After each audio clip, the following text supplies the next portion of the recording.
Halo semuanya, kenalin aku Gita. Hari ini aku mau ngobrol tentang satu hal yang penting, namun jarang banget kita sadari teman-teman. Apalagi kalau bukan soal personal branding generasi Z di media sosial. Coba kita bayangin, kita setiap hari buka HP, bangun pagi, scroll-scroll HP, tiba-tiba aja tuh ngelewat orang yang kita kenal atau orang yang kita follow. Postingannya tuh kelihatan banget hidupnya perfect, banyak banget prestasinya, foto-foto mereka itu estetik. Dengan cuma ngeliat itu, kita langsung menyimpulkan bahwa, ih kok bisa sih dia tuh sekeren itu, aku gini-gini aja gitu. Dari situ aja aku udah sadar kalau media sosial itu bukan cuma tempat berbagi, teman-teman, tapi tempat untuk kita mengembangkan diri dan membandingkan diri kita dengan orang lain.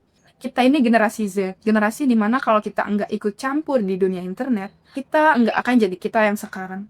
Dari hal kecil, misalnya dosen mau tahu kita ini siapa, mereka pasti bakal cek Instagram kita. HR mau hire kita di dunia pekerjaan, yang mereka cek pasti LinkedIn atau konten-konten TikTok kita. Bahkan, kalau kita kenalan sama orang baru, hal pertama yang bakal mereka ucapin atau mereka tanyain ke kita itu, username IG kamu apa gitu. Jadi teman-teman, personal branding itu udah otomatis kita lakukan dalam kegiatan sehari-hari. Pertanyaannya, kita ini mau dikenal sebagai apa? Kita mau dikenal sebagai orang yang cuma nunjukin pencitraan atau sebagai orang yang menunjukkan versi terbaik dari diri kita? Karena kalau menurut aku, personal branding yang kuat itu harus bisa menunjukkan dua hal. Yang pertama, kita harus autentik. Kita harus berani nunjukin siapa diri kita yang apa adanya. Kita harus sempurna, teman-teman. Justru, proses belajar di sinilah yang akan menunjukkan kalau kita itu menarik.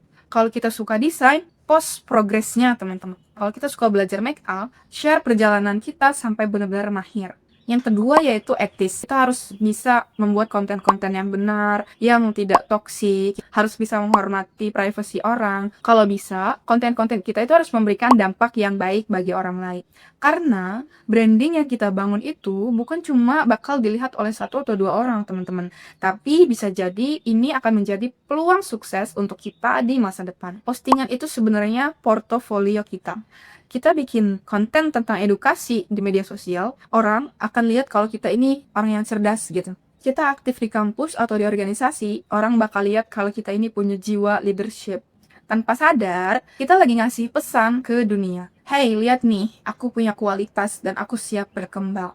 Semua orang punya kemampuan dan kelebihannya masing-masing. Media sosial itu bisa jadi panggung untuk nunjukin semua potensi-potensi yang ada dalam diri kita. Bukan untuk jadi kelihatan yang paling keren, atau untuk ngejar likes, atau bahkan untuk validasi. Tapi, jadikan media sosial ini sebagai media untuk tumbuh, dikenal lewat kualitas, dan membuka pintu masa depan yang kita impikan. Mulai hari ini, share hal yang memang kamu suka, tunjukin proses kamu belajar, berikan dampak-dampak yang positif, sekecil apapun, teman-teman.